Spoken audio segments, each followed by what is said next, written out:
Today, in email teapot dome scandal, the New York Times reported that 2 years ago, Hillary Clinton was asked by a congressional committee whether she used a private email account. And apparently that message went straight to the spam folder. The State Department gave a belated non-response response.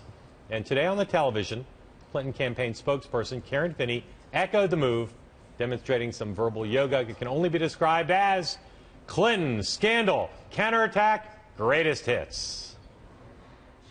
I expect we're going to see these kinds of attacks, but let's remember, I mean, this was leaked by a congressional staffer, as it says in the story, to the New York Times, and this is several years old, and so it's kind of interesting to me, the timing that it just happens to come out the first day she's campaigning, when this is something they've been holding on to for a couple of years.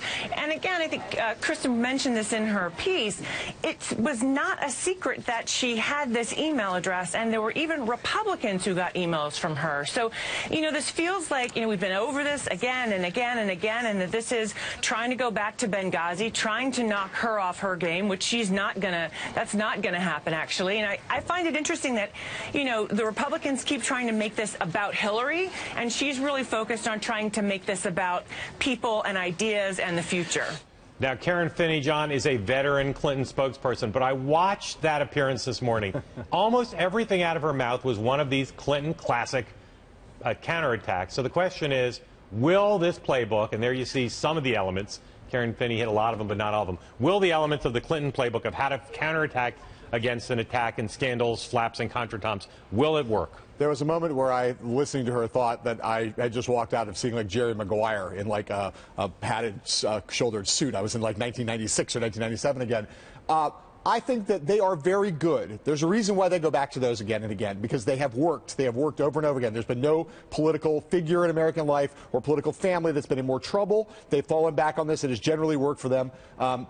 And yet it's a new age. And when there are genuine substantive problems to confront, these things people are maybe tired of that, and the resonance of the 90s does not work well for her. Put that list back up, please. If you are a citizen of America, a Republican or a journalist, take a photo of that thing, because that list, you're going to hear that stuff over and over again.